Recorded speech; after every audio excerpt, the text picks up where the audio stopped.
Oh, I'm sorry. Did I break your concentration? Somewhere between science and superstition.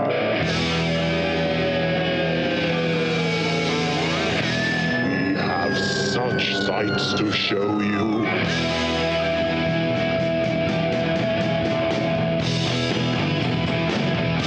Strange Eons. Welcome to Strange Eons Radio. That's Eric over there. Well, hello. You seem familiar. And that's Vanessa over there. Hello. And that's Tony, your new regular host over there. Well, hello. And that makes me Kelly. Hey, guys, April Fools. April Fool. Boy, let's talk a little bit about what it took to get this thing going on, because I thought I had a really brilliant idea for a prank, and that would be that we bring Tony in to act as the host and have this mild idea that maybe Vanessa and I got in a fight and I was no longer on the show. Because it happens all the time, and I have total control over who is and isn't on the show. Yes, but this really came because one of your friends was like, boy, Kelly was a real asshole to you. And this is not the first time that we've heard this from your friends and even my friends. True. Going, why were you such an asshole to Vanessa? It's like, was I? I think she understands that I'm joking. She's always nice to me in person, at least. If you're an asshole to me, it goes over my head 99 times out of 100. Well, I don't. Yeah, I'm sure that's true. But we then reached out to Tony, and he graciously said yes to this ridiculous idea. And then I still haven't heard the episode, so that will be a first-time thing for me, where I get to be like the listeners and actually listen to Strange Eons Radio for the first time without knowing what's going to be coming on it. Wow. But now you'll know how the rest of us feel when one of us like flubs a detail or a line or whatever, and we're sitting there helplessly going, ah! Exactly. I am sure you come near to pain with your depth of knowledge of names and people. Oh, I find it more. I find it charming more than anything. It's kind of one of your guys' trademarks at this point. I think Not know what we're talking about. No, mispronunciations. Oh, sure. Those are awesome. I mean, you went through a whole episode calling Lex Barker Lex Baker, for God's sake. So okay, that has happened. Wow. Pleasance. Hey, I'll try not to be too unpleasant. Oh my God. But then, so then it turned out I got sick, and so we couldn't record here. So you guys recorded at Tony's place, but we all kind of screwed up the date that we should have been recording that, and we didn't have the right episode ready to download last week, I guess it was. It's like group amnesia. Yeah, like we all forgot what day April 1st falls on. Right. Yeah, it was all ready to come out that Thursday. I got the follow-up thing, all the information we're recording now because we're redoing it because the other one doesn't matter. I'm like, oh, this is going to be weird. And then Kelly texts me going, you might want to look at the dates a little closer. Oh, shit. Yeah, so then we had to drop in an episode, a rerun. First time we've ever had to do that. And Eric chose the first episode of Vanessa as the regular host, which I thought was clever. Nice. And it was awesome to listen to it again. It was a lot of fun. I'd forgotten you started us off with a tough, hard question. Right. I listened to it again too, and I was like, oh, listen how bright and cheerful my voice sounded way back then. And Vanessa, if you could bring just 1/10 of that energy to any of the current episodes, that would be amazing. I'm drinking an energy drink right now. I'm doing my best. Well, that was back when I thought I had to watch everybody's films. Right. And I came in so prepared. I'd watched like 10 movies. Right. Now you barely even watch your film. That's right. True. Shit, I got to be there in 2 hours. I have enough time. I can watch this while I drive. So then there was a big fear on Eric's part that, we're rerunning an episode. Yeah. The next episode you're not going to be there at. Everybody's going to think this is real. And I'm like, well, that's kind of the point, right? Isn't that how April Fool's Day works?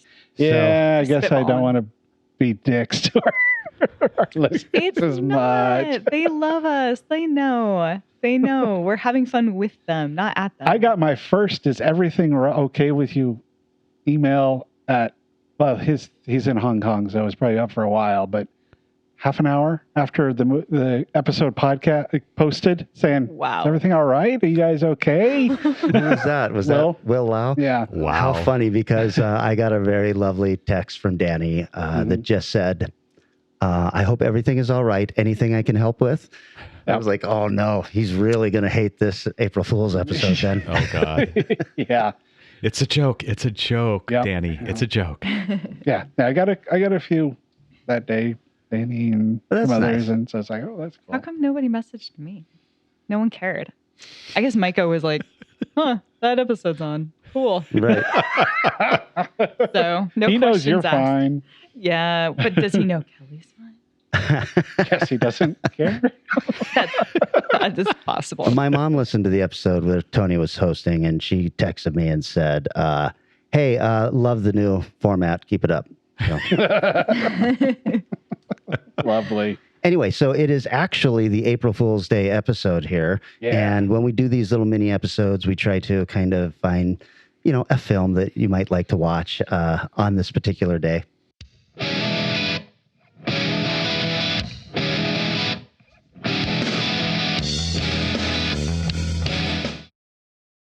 Hi, I'm Richard Bartram, Vice President Communications for WestJet, here with some exciting news. Effective today, we're introducing child-free cabins on board select flights. We've heard from many of our guests that they're tired of kids screaming and running up and down the aisle and are looking, quite simply, for some peace and quiet. So, you may be asking, how do I get my children to their destination? Well, that's a great question, and we've got a great answer. We call it Cargo Kids. Let's take a look at the process. When you arrive at the airport, simply ask for Cargo Kids when you check in. Our friendly WestJet customer service agents are more than happy to help. They'll assist you in getting your child ready for their trip on the travel toboggan. Your child will be whisked away on a magic carpet ride, and your work is done. Meanwhile, our WestJetters are hard at work. Your child's toboggan will arrive safely with the luggage and other kids who will be boarding that flight. From there, one of our friendly WestJetters will take the children to their waiting flight. On board each flight, we have a Cargo Kids counselor who's there to make sure that your kids are well taken care of and supervised. With plenty of toys and a state-of-the-art feed trough, your children will be able to run, play, scream, and eat all they want while you enjoy your flight in peace and quiet. So book Cargo Kids today by going to westjet.com/cargokids. That's cargo and kids with a K. And let us give you the peace and quiet you need. From all of us at WestJet, you're welcome. Happy April Fools from WestJet. Look for your savings below. And I chose a neat little short film called Fool's Day from 2013. It's about these kids who accidentally kill their teacher quite spectacularly. And then the next 30 minutes is spent trying to cover it up, hide the body, because they have this police officer who comes in and talks to them every Thursday or whatever. And he's coming in, and it's very, very funny. I'm just going to mention the writer and director of this because it's interesting. Written by Cody Blue Snyder and Shane Snyder, and directed by Cody Blue Snyder, who are Dee Snyder of Twisted Sisters kids. Nice. Whoa. Yeah, So and cool. this is a really professional, cool-looking little film. So I have an idea that Cody and Shane are looking to get into the biz. Yeah. Hey, Dad, can we have some budget money for our shark film? Right. And right. where can we watch those? I watched it on YouTube. Nice. That's incredible. Well, the one that I'm going to suggest is something I've actually covered in a previous episode. So if you want to know in detail, please come find it, check it out, scroll through our past catalog. And that is 1986 Slaughter High. This is a weird movie. This is a teen is quote unquote pranked in a high school, of course, but it's like nude in a shower with like people beating him with a stick, and then he ends up being lit on fire, badly Ha burned. ha. So hilarious. April Fools. It's really rough. And then it's many years later, there is a reunion with the same kids not a whole school, but just those same kids who were involved in the shower thing. Weird. And they're there to hang out, and there's desserts served. And then a dude in a jester mask shows up. I wonder who he is, and starts killing them one by one. It is a British film pretending to be a U.S. film. So the location that is an American high school is definitely not like a British psych ward or manor of some kind. Not in the least. Not even a little. There's like hedge mazes out front and like sconces. It's real weird. Fun. A lot of really bad UK people pretending to have American accents of all. I mean, one person's Southern for literally no reason at all. And of course, they have a different idea of how April Fool's Day works, where it is a 24-hour activity starting at noon. So you're like, oh, he made it to midnight. They're all going to live. Nope. They have 12 more hours to go. God. So bizarre. It's a weird film, but definitely highly recommend it. All right. Well, I've got one that I actually just watched. Why? Because, well, we kind of did this before and have to redo it. And at the time, I'd watched 15 minutes of it. Them. Now I've watched all of it. And it was worth watching. It's really, really dumb. 1986 Killer Party. Woo. Oh, yeah. Of Amazon, available on Amazon, and directed by William Fright, who's, check this, 27 episodes of Goosebumps and 10 episodes of Friday the 13th, the TV series. So, you know, he's coming from Is that the deep guy down. who directed Spasms, the killer snake movie with Oliver Reed? That is such a Tony question. Yeah, that's it. Sorry, that's a bad one. I don't think it's come out on DVD or Blu-ray. Barney Cohen wrote it, just because I love that name. But he did the Forever Night TV show. I'm sure Oh, wow. Kelly definitely remembers that one, right? And one episode of Thundercats, and wrote Friday the 13th, the final chapter. Whoa. So the deep, dark storyline of this film is a group of women who want to join a sorority, and they're getting hazed to get into the sorority. The house they want to move into is possessed by a demon or something. Unfortunately, the beginning of this movie, when I talked about the first 20 minutes, was the best part of the movie, though. Because it starts with a movie turns into people watching a movie in a drive-in, which turns into a music video taking place in that drive-in. Whoa. By the band White Sister. Whoa. Oh, yeah. Singing "You're No Fool," with lines about April and why do you play the fool? That sounds incredible. It's great. A little on the nose, if you ask me, but Just a little. I don't know. It's 1986. It's fine. The rest of the movie is what you'd expect. Sort of a little bit of Animal House style hijinks and a little bit of, like American Pie style of kids being kids you'd get in the 80s. And unfortunately, relatively low rent violence. It was put out by Shout Factory at one point, which gives you an idea of the quality's, a little better than Vinegar Syndrome.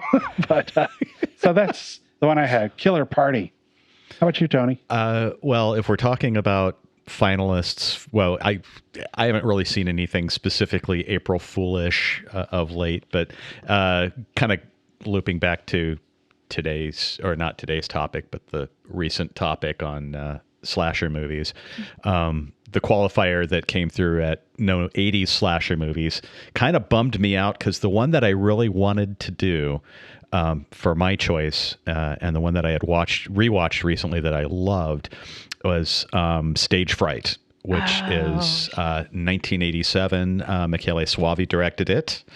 The director of Vanessa Williams' Strange Eons fave, The Church. Yes. And it's a slasher movie, but it is directed with the stylishness of a giallo. So visually, it's just incredible. I mean, the plot, like any slasher, can pretty much fit on the head of a pin. It's a theatrical troupe. They're rehearsing for this really weird avant-garde musical, and then this guy ends up escaping from an insane asylum and picking them off one by one. No, it's not reinventing the wheel, but it's so super stylish, and it's like so. You can tell this is like the guy's first feature movie, and you can tell like from there that he totally has the goods. There's so much incredible imagery in it. The killer's mask is a giant owl mask, right? And it is genuinely unsettling. And there are shots in the movie that are like so artful. It's like a junky slasher movie, but like dressed in like the most gorgeous gorgeous, like artistic filmmaking. It's terrific, and it's also kind of a funny little bitchy backstage musical because you've got John Morgan, aka Giovanni Lombardo Radice, who got his nuts cut off in Cannibal Ferox, and he got his stomach blown out in Cannibal Apocalypse. I mean, this is his career. He got his head drilled in City of the Living Dead. He's like the ultimate whipping boy and abuse victim for Italian genre cinema, and he gets to play a really like bitchy performer in the cast of this show. And there's all this great bitchy backstage, catty, taking down of one another before the real taking down of the killer begins. It's great fun. It's streaming on Shudder, and if you like slashers, if you like giallo, it's really worth a look. It's awesome. That sounds freaking incredible. You need to see it. If you like The Church. Let's finish this episode right now because I need to go now. I'm glad somebody other than me said it. All right. Oh my God. Great suggestions, you guys. bitchy. And happy April Fool's Day to everybody. Yes. Hope we didn't bother anybody with our little prank. And we'll be back with a regular episode next week. And Tony, you're going to sit in on this next episode too. I will indeed. I'm looking forward to it. I am too. Please, anytime you want to, that we actually invite you to come, please do. Why, thank you. That is the show. We'll see you guys in, a few short days? Yeah, something like that. Bye. Strange Eons Radio is artisanal quality podcasting, handcrafted with all natural ingredients, and edited to perfection by Eric Margaret. Our blistering theme song is Strange Eons Part 1 by the band Nightshade and is used with permission. Find us on Facebook, Twitter, and Instagram. And if you enjoyed this episode, please consider dropping a positive review on Apple Podcasts.